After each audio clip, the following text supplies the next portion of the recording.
Welcome to Talk for Dodge with Jeremiah Condon. Todd McCubbin. And Christian McCoy. Yes, that's our names. That's it. That's who we are. That's who Now we you are. know. That's what we go by. Welcome to another beautiful Thursday with snow outside. Yeah, snow. That happened. Yeah, Almost that happened. April. Yeah. And I thought it was April 1st. I started telling the kids all kinds of stuff this morning. I was like, school's canceled, snow day. There's an alligator in the front yard. Yeah. Yeah. And then the news came on. They was talking about Ukraine a little bit. So we went in the bathroom. I go, did you hear about Alaska? She's like, what? It's like, Russia bombed it last night. And she's like, what? Really? And it's like, April Fool's Day. And she's like, it's March 31st, you idiot. I have a feeling she says that a lot. Yeah. I know my wife does. So National Tater Day. Christian saw that. I'm like, you know what? We should talk about potatoes because it's. I like potatoes. Yeah, we're like the Potatoes are potato delicious. state, right? Yes. Oh, wait, that's Idaho. Oh, Idaho. Sorry. we get confused with that a lot. We do get confused. But all the stuff you can make out of potatoes. But we grow good potatoes. Yeah, we do. You can grow Yeah, taters. yeah. Yeah. Remember digging them up when I was a kid at the farm, going out and, getting the spade out, digging potatoes up at Aunt Sharon's house and Uncle Frank's house. Big Yep. ones, small ones, some as big as your head. Yeah. My uncles did the potatoes, and we had to, me and my cousins had to go down the line and do like green beans and carrots and whatever. Mm-hmm. I remember grandma cooking this big, huge meal, and I'd be so full because I had to do peas and green beans. And my cousin and I, we ate probably One for you. 10% of the two for crop me. while we were doing it. Just some raw peas and green beans, man. Oh, those were so good. Yes, and it's almost time to start planting all that stuff too. April 11th Well, is not today because it's snowing. corn, Almost. whatever. Almost. We don't worry about the snow outside. So, Christian, really- what is your favorite potato dish?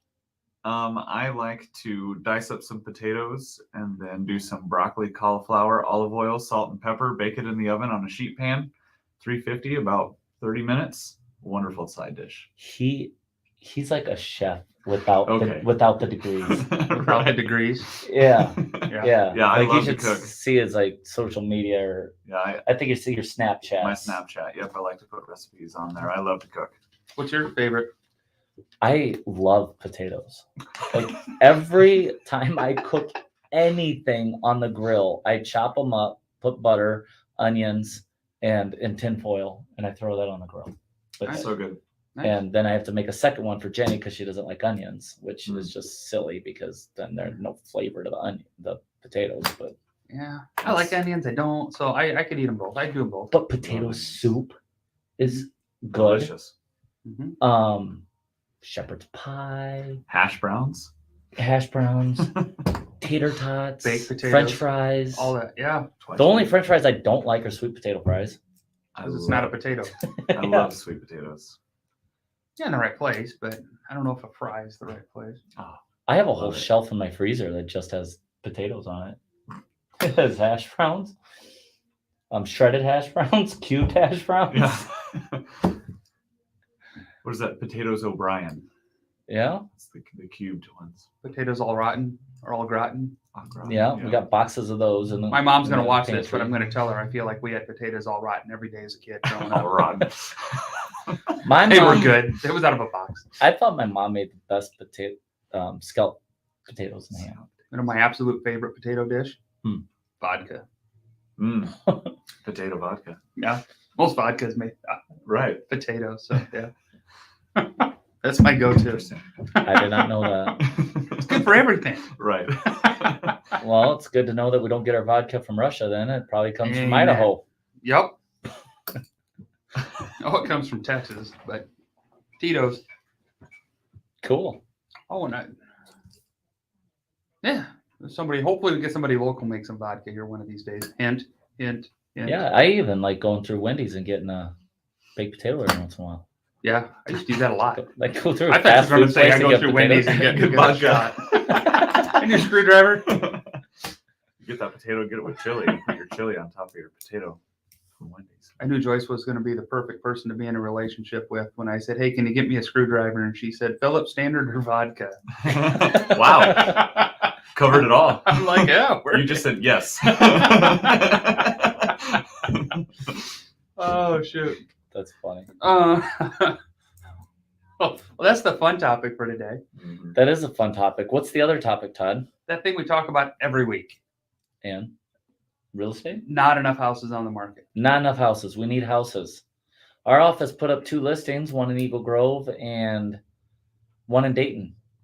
So we need some more in Fort Dodge. I got 2 accepted offers this morning, and at 10:15 before 10 o'clock. Yeah, so they go up, they get sold. Fast. Yeah, we have buyers, and we know the agents that have buyers, and it's a crazy market. Mm-hmm. And we know that the bunch of houses are going to start popping up, and the ones that are getting shown. I wouldn't wait too long. Well, and the earlier you go, the faster they're going to sell. That's right. As the housing market continues to build back up, they're going to sit a little longer and a little longer. Right now, it's pretty. And since you said that, even though it is a hot market, we are still small town Iowa, and I want everyone to know, because I know people get in the car and be like, "Hey, how long has that house been on the market?" Stop that. It's good. It's one good piece of information to have, like when you're going to make an offer or something, but it really doesn't mean a whole lot, because in small town Iowa, we might only have 1 or 2 buyers in that particular price range. Yeah. And in that price range, because I have one house that's been on the market for a little bit, and it is above average across the board. But then people say, well, it doesn't have a finished basement. Well, it's priced for that. It'd be more if it didn't. Yeah. And then maybe you take all 5 people through it, and all 3 people say, well, I want a 3rd stall garage. Okay. Well, that just takes them out of the market, but it doesn't mean the house is bad in any way, shape, or form. So, and that goes back. I had a house sit on the market for 8 months over in Round Prairie for $110,000. I had a 3-car garage. There was nothing wrong with it, but nobody jumped on it. And then finally somebody bought it, and it's the most wonderful home in the world for them. Yeah, it's the perfect house. Yep. You know, One last week, accepted offer, house, brick house, beautiful neighborhood, beautiful everything else. It didn't have a basement, and it had an older boiler. And I'm showing houses to this person, and they're like, I really want to look at this house. And I'm like, perfect. We go in there, and it is the perfect house for her. She's from California. She doesn't care if there's a basement. She's never had a basement before. She's like, well, the boiler, what's that? I'm like, well, this is the last estimate I got when I asked somebody how much it's going to cost to put a new boiler in. She goes, well, if we get the house priced right, then, we can start working on that. And it just ended up being the most perfect chain of events ever to get that put together. It was just amazing. And yes, she's going to love the house, and the sellers are ecstatic because it has been on the market for a while. But it's one of those, you just had to, for the right buyer, it is what it is, and everybody's happy. yes. And that brings in another point is, let's say you find a house that doesn't have an air conditioner. It's like, well, I'm not going to look at it. Well, let's get in there and see if it fits all your other check boxes. Because if it fits everything else, I had a house that was over in Crestview area.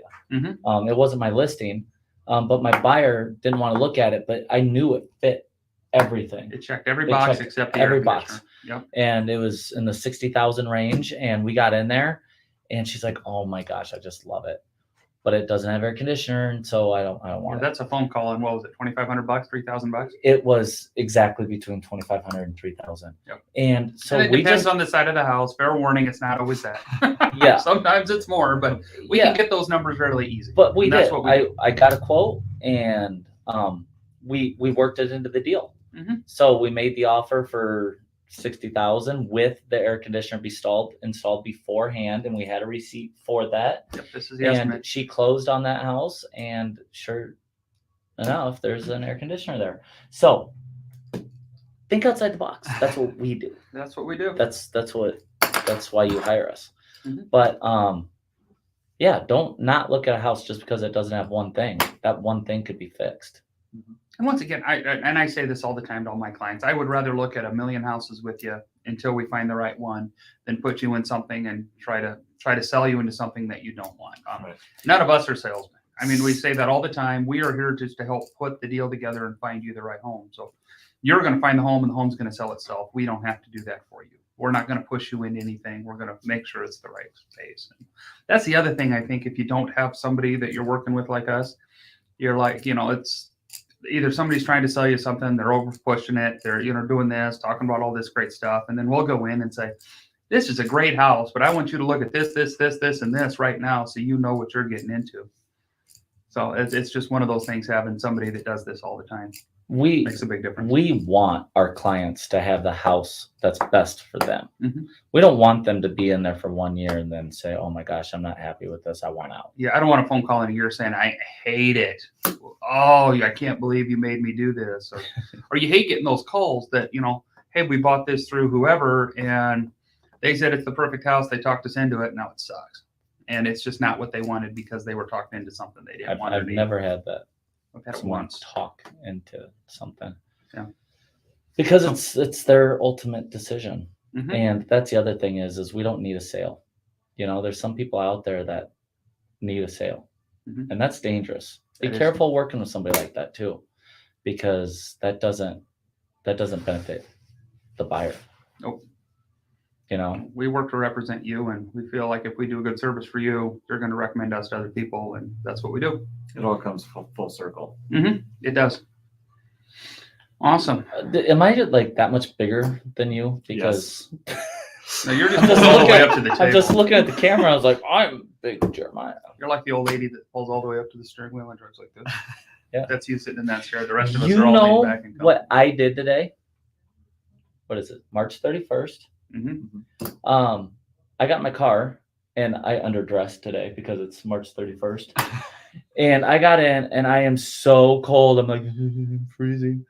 And I was like, every time I get in Jenny's car, her steering wheel is like on fire. And it's like, my car should have a steering wheel that could be on fire too. And I start looking around at my radio stuff and it's like, oh, there's a picture of a steering wheel. Oh no. So I pushed it. How long And have you then had that car? My steering wheel, 2.5 years. So after Impressive. 2.5 years, on March 31st, I found that button.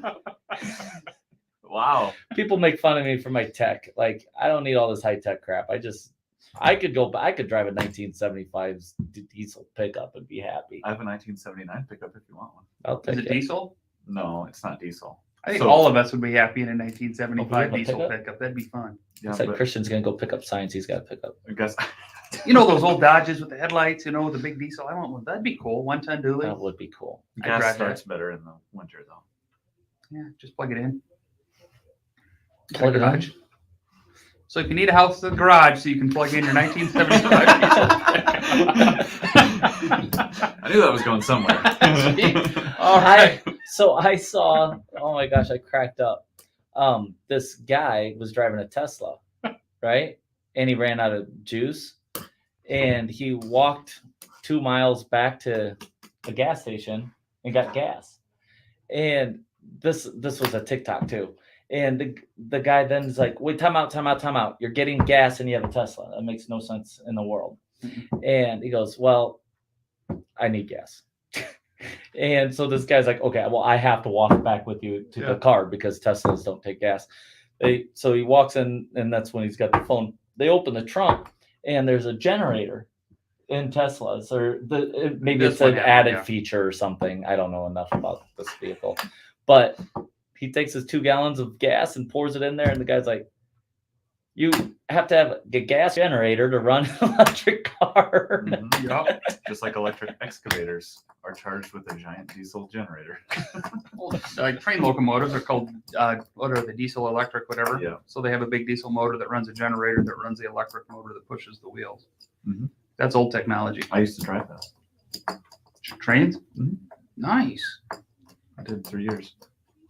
You're an engineer, not a smart engineer, just a driver engineer. I was a conductor, but I ran remote control. Oh, yeah, you had the big thing. Yeah, drove them that way. Yeah. Awesome. Yay. Well, I think we got about our 15 minutes of fame in for today. We should 14 minutes and 36 seconds. There you Who's go. counting? Perfect. Who's counting?